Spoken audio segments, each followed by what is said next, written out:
Hello everyone. Our today's topic is purification of colloids. Last जो class है उसके अंदर हमने डिस्कस किया था कि हम कॉलॉइड्स का फॉर्मेशन कैसे कर सकते हैं। मींस हमने पढ़ा था कि कॉलॉइड्स जो है उनको बनाने के मेथड क्या क्या है, यानी डिस्पर्जन मेथड और कंडेंसेशन मेथड। नाउ आज की क्लास जो है उसके अंदर हम डिस्कस करेंगे purification of colloids and some properties of colloids. Now first जो हमारा एम है कॉलॉइड्स को प्योरीफाई करने का वो है क्यों हम कॉलॉइड्स जो हैं उनका प्योरीफिकेशन करते हैं। तो जब हमने कॉलॉइड्स के मेथड्स ऑफ प्रिपरेशन पढ़े, हमने कॉलॉइड्स को प्रिपेयर किया, तो हमने ये देखा कि जब हम कॉलॉइड्स बनाते हैं तो कॉलॉइड्स में कुछ इम्प्योरिटीज़ आ जाती है, साथ ही साथ कुछ इलेक्ट्रोलाइट्स भी आ जाते हैं। ये जो इलेक्ट्रोलाइट्स हैं इनका स्मॉल अमाउंट तो कॉलॉइड्स को स्टेबिलिटी प्रोवाइड करवाता है, बट ये कॉलॉइड्स अगर ज़्यादा अमाउंट में प्रेजेंट है, जो हमारे इलेक्ट्रोलाइट्स हैं अगर वो ज़्यादा अमाउंट में प्रेजेंट है तो वो क्या करेंगे, ये जो कॉलॉइड्स हैं इनका कोगुलेशन कर देंगे, इनका प्रेसिपिटेशन कर देंगे। तो हमारे लिए ये ज़रूरी है कि हम इन इलेक्ट्रोलाइट्स और इम्प्योरिटीज़ को रिमूव करें। इसका मतलब हमारे पास जो सोल्यूशन है, कॉलॉइडल सोल्यूशन है, उसमें से हमें इलेक्ट्रोलाइट्स को और जो इम्प्योरिटीज़ हैं उनको रिमूव करना है। इसके लिए हमारे पास 3 मेथड है। सबसे फर्स्ट जो मेथड है दैट इज़ डायलाइसिस। सेकंड जो मेथड हमारे पास आता है वो आता है electrodialysis and third one is ultra micro filtration. अब जो हमारा डायलाइसिस का मेथड है उसके अंदर हम करते क्या है वो देखना। ये हमारा एक डायलाइसिस का चैम्बर बनाया हुआ है। इसके अंदर हमने क्या किया, एक पार्चमेंट मेम्ब्रेन बोल सकते हो, सेल मेम्ब्रेन बोल सकते हो, कंटेनिंग एक डायलेटर बनाया और उसके अंदर हमने इम्प्योर सॉल्ट जो है उसको डाल दिया। अब यहाँ पे कंडीशन ये है कि जो हमारे इलेक्ट्रोलाइसिस है वो तो इस पार्चमेंट मेम्ब्रेन से पास हो सकते हैं, लेकिन जो कॉलॉइड के पार्टिकल्स हैं वो इस पार्चमेंट मेम्ब्रेन से पास नहीं होंगे। तो हम क्या करेंगे, इस डायलाइटर को, ये जो हमने बनाया है इम्प्योर सोल वाला, इसको हम हैंग कर देंगे वाटर के अंदर। ठीक है, ये वाटर है और इस इम्प्योर सॉल वाले जो डायलेटर है इसको हमने हैंग कर दिया है। अब क्या होगा, यहाँ से डिफ्यूज़न का प्रोसेस होगा और जो इस इम्प्योर सॉल में प्रेजेंट जो भी इम्प्योरिटीज़ और इलेक्ट्रोलाइट्स है वो यहाँ से बाहर निकल जाएगी। ठीक है, और जो कॉलॉइडल सॉल्यूशन है, कॉलॉइडल पार्टिकल्स है हमारे, वो इसके अंदर रह जाएंगे।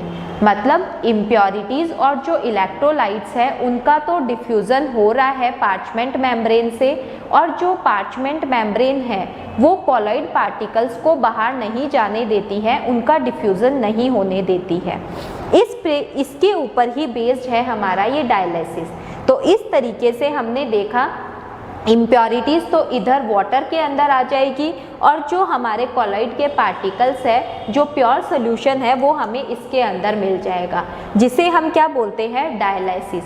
तो डायलाइसिस का मतलब क्या हुआ कि जो भी रियल सोल्यूशन है उसमें से इम्प्योरिटीज़ को हटाकर कॉलॉइडल पार्टिकल्स जो है, कॉलॉइडल पार्टिकल्स वाला सोल्यूशन बनाना, कॉलॉइडल पार्टिकल्स को सेपरेट करना, इस प्रोसेस को हम क्या बोलते हैं, डायलाइसिस बोलते हैं। और इसके अंदर डिफ्यूज़न होता है। फर्स्ट ये मेथड है। उसके बाद सेकंड जो हमारा मेथड आता है वो आता है इलेक्ट्रोडायलाइसिस। इलेक्ट्रोडायलाइसिस जो है वो डायलाइसिस की एक डेवलप्ड जो मेथड है वो है।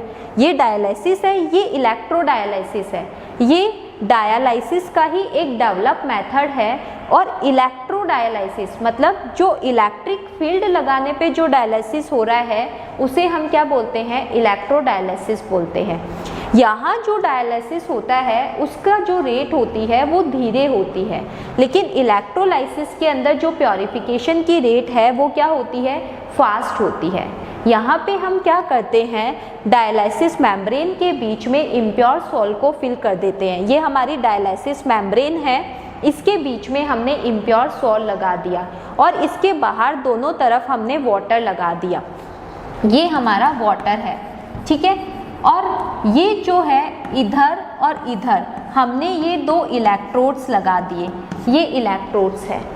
अब जैसे ही इसके अंदर इलेक्ट्रिसिटी का कंडक्शन स्टार्ट होगा तो इस इम्प्योर सॉल्ट में प्रेजेंट जो इम्प्योरिटीज़ है वो ऑपोजिट इलेक्ट्रोड पे मूव करने लगेगी और हमारा जो अंदर वाला सॉल्ट है उसके अंदर क्या रह जाएगा, कॉलॉइडल पार्टिकल्स रह जाएंगे। मतलब हमें अंदर जो है वो क्या मिल जाएगा, प्योर जो सॉल्ट है वो मिल जाएगा। यहाँ पे अगर हमें इसको इफ़ेक्टिव बनाना है और ज़्यादा इफ़ेक्टिव डायलिसिस कराना है तो वाटर की जो सप्लाई है वो कंटिन्यू करते रहना चाहिए। अगर हम वाटर की सप्लाई कंटिन्यू करते रहे तो यहाँ से और ज़्यादा इफ़ेक्टिव प्योरिफिकेशन हो सकता है। तो क्या लिया, डायलिसिस मेम्ब्रेन ली, उसके अंदर इम्प्योर सॉल्ट फिल किया, दोनों तरफ इलेक्ट्रोड्स लगाए, इलेक्ट्रिसिटी का कंडक्शन स्टार्ट हुआ और जैसे ही कंडक्शन स्टार्ट हुआ तो इम्प्योर सॉल्ट से जो इम्प्योरिटीज़ है वो ऑपोजिट इलेक्ट्रोड की तरफ मूव कर गई। और इसको इफ़ेक्टिव और ज़्यादा करने के लिए इसमें जो वाटर की सप्लाई है उसको कंटिन्यू करते रहना चाहिए। इसके बाद थर्ड जो हमारा लास्ट मेथड आता है वो आता है अल्ट्रा माइक्रो फिल्ट्रेशन। देखो यहाँ पे होता क्या है, माइक्रो फिल्ट्रेशन का मतलब क्या है या अल्ट्रा फिल्ट्रेशन का मतलब क्या है कि हमें क्या करना है, फिल्टर पेपर की हेल्प से या किसी ऐसे सब्सटेंस की हेल्प से जो फिल्ट्रेशन कर सके। तो हम क्या करते हैं, यहाँ पे फिल्टर पेपर की हेल्प से जो भी इम्प्योर सॉल्ट है या जो कॉलॉइडल सॉल्यूशन है उसमें प्रेजेंट इम्प्योरिटीज़ को रिमूव करते हैं और प्योर कॉलॉइडल सॉल्यूशन जो है उसको गेन करते हैं। तो यहाँ हमारे पास होता क्या है, जो नॉर्मल फिल्ट्रेशन का प्रोसेस होता है, नॉर्मल जो फिल्टरेट होते हैं वहाँ से जो कॉलॉइड के पार्टिकल्स हैं वो पास आउट हो जाते हैं। ऐसा क्यों हुआ, क्योंकि नॉर्मल जो फिल्टरेट होते हैं उनके जो सीव्स होते हैं, उनके जो होल्स होते हैं वो कॉलॉइडल पार्टिकल से बड़े साइज़ के होते हैं। अब वो बड़े साइज़ के होंगे तो कॉलॉइडल पार्टिकल्स इजीली बाहर निकल जाएंगे। तो क्या किया जाता है, उन पार्टिकल्स, उन होल्स की साइज़ को, जो फिल्ट्रेट में जो होल्स है उनकी साइज़ को क्या करना है, छोटा करना है। तो इसके लिए क्या करते हैं, या तो उस जो फिल्ट्रेशन के लिए हमने जो यूज़ में लिया है उसको या तो जिलेटिन में डिप कर देते हैं या फिर कॉलॉइडल सॉल्यूशन में डिप करके फिर उसके बाद फॉर्मेल्डिहाइड से गीला करते हैं, जिसकी वजह से वो जो पार्टिकल्स, जो होल्स है वो क्या हो जाते हैं, छोटे हो जाते हैं, हार्ड हो जाते हैं।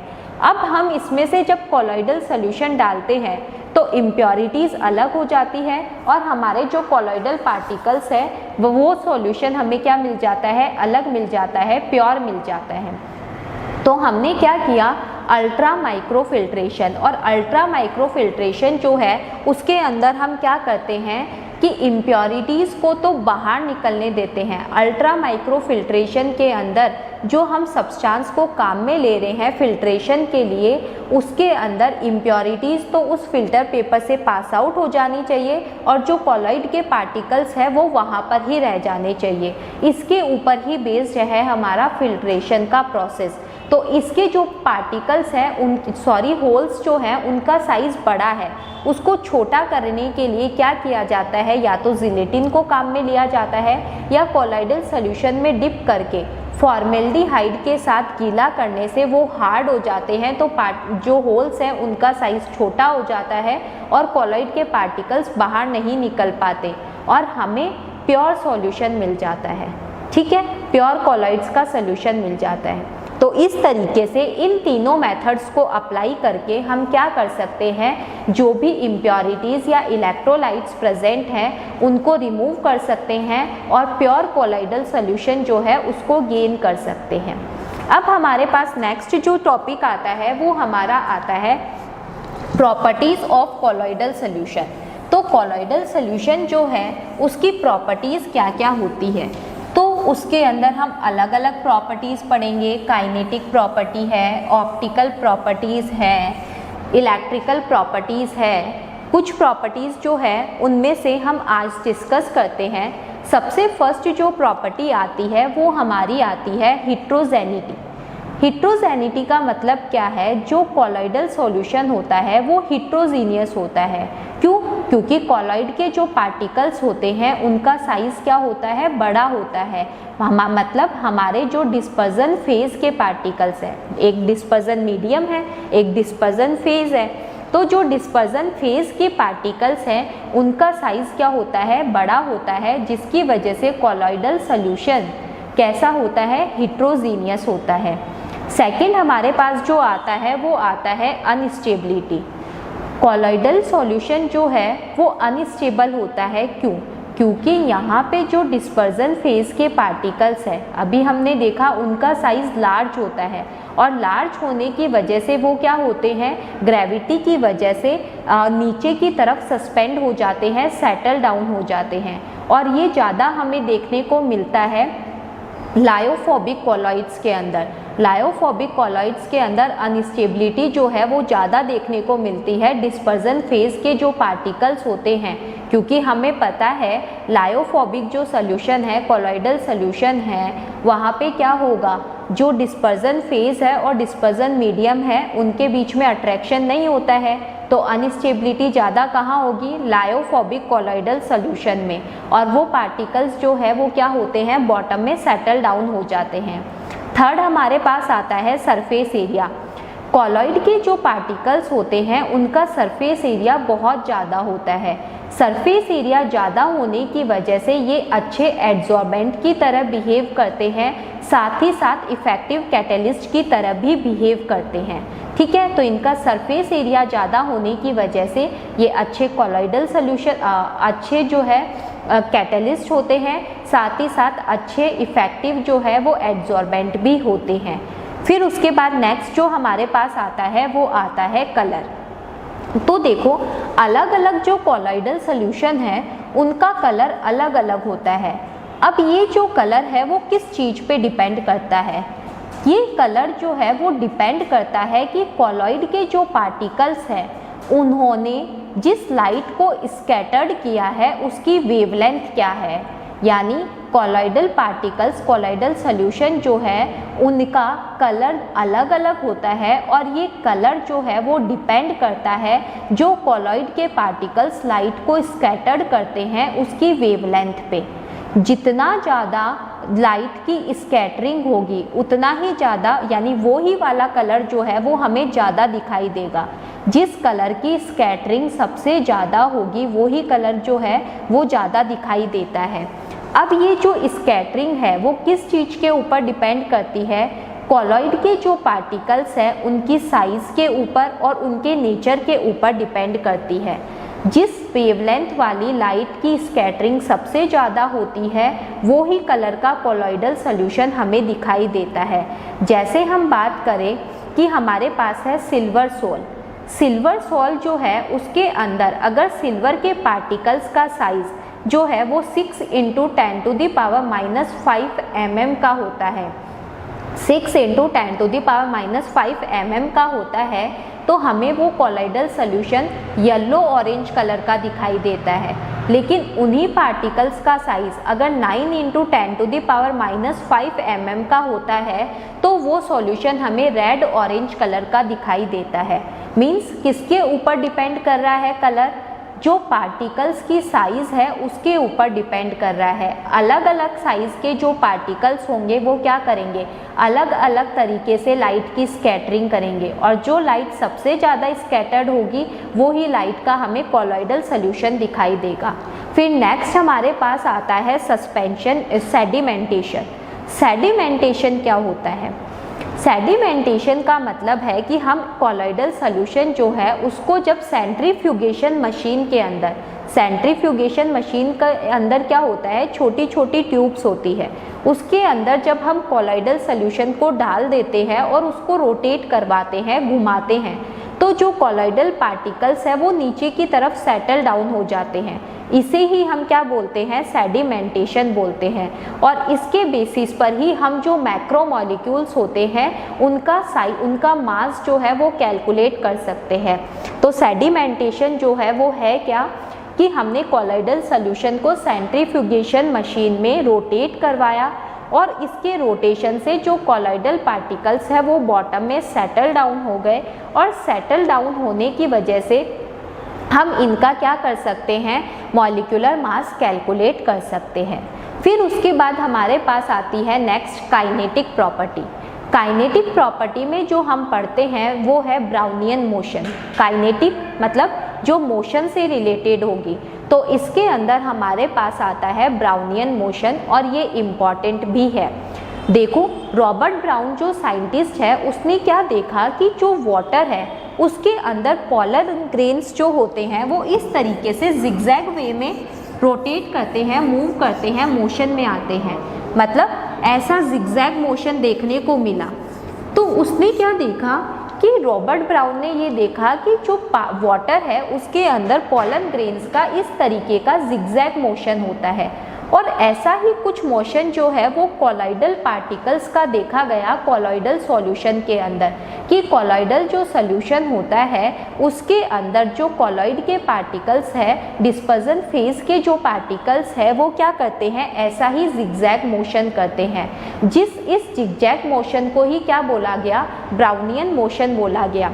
ये जो ब्राउनियन मोशन है उसका सबसे अच्छा एग्जाम्पल हमें देखने को मिलता है पिक्चर हॉल में, थिएटर में। थिएटर के अंदर यानी जो एक डार्क रूम है उसके अंदर एक होल से जो लाइट बीम आती है उसके अंदर हमें जो डस्ट के पार्टिकल्स हैं उनका मोशन दिखाई देता है। मतलब थिएटर जो है वहाँ पे एक होल से जो लाइट बीम आ रही है उसमें हम डस्ट के पार्टिकल्स का जिगजैग मोशन देख सकते हैं। वो मोशन कैसा होता है, ब्राउनियन मोशन ही होता है। इसके अलावा हमारे पास ये जो ब्राउनियन मोशन है वो डिपेंड करता है पार्टिकल्स की साइज़ के ऊपर और विस्कोसिटी के ऊपर। पार्टिकल्स जितने छोटे साइज़ के होंगे उनकी विस्कोसिटी जितनी कम होगी उतना ही अच्छे से हमें क्या देखने को मिलेगा, ब्राउनियन मोशन देखने को मिलेगा, उतना ही फास्ट ब्राउनियन मोशन होगा। और नेक्स्ट हमारे पास जो प्रॉपर्टी आती है वो है ऑप्टिकल प्रॉपर्टीज़। ऑप्टिकल का मतलब जो लाइट से रिलेटेड है और लाइट से रिलेटेड प्रॉपर्टीज़ के अंदर हमारे पास आता है टिंडल इफ़ेक्ट। और ये टिंडल इफ़ेक्ट जो है वो भी हमारा इम्पॉर्टेंट है। टिंडल इफ़ेक्ट होता क्या है, जब भी हम कॉलॉइडल सॉल्यूशन जो है उससे लाइट बीम को पास करवाते हैं तो लाइट बीम के परपेंडिकुलर पाथ पे जब हम देखते हैं तो हमें क्या दिखाई देता है, एक तरीके का ट्राइंगल दिखाई देता है, लाइट का ट्राइंगल दिखाई देता है कुछ इस टाइप का। जैसे ये हमारा क्या है, कॉलॉइडल सॉल्यूशन है और इस कॉलॉइडल सॉल्यूशन से ये कुछ लाइट का सोर्स है और हम इसके परपेंडिकुलर यहाँ से हम देख रहे हैं, ठीक है। तो हमें क्या दिखाई देगा, इस तरीके का एक कोन दिखाई देता है, एक ट्राइंगल दिखाई देता है, ठीक है। ये जो ट्राइंगल होता है इसे हम टिंडल कोन बोलते हैं, टिंडल ट्राइंगल बोलते हैं, ठीक है।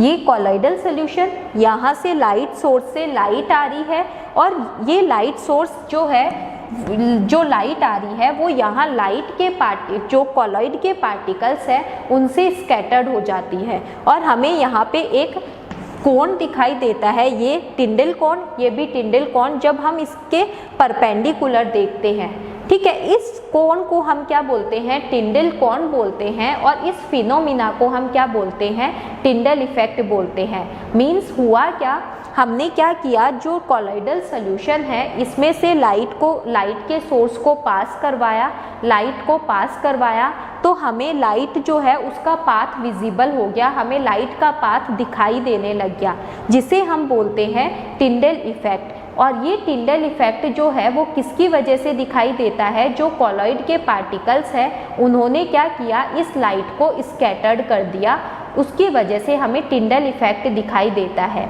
और एक और चीज़ जो ध्यान रखने की है, ये टिंडल इफेक्ट सबसे अच्छा हमें तब दिखाई देगा जब डिस्पर्जन फेज और डिस्पर्जन मीडियम के जो पार्टिकल्स हैं उनके जो डाइलेक्ट्रिक कांस्टेंट है उसमें डिफरेंस अच्छा होगा।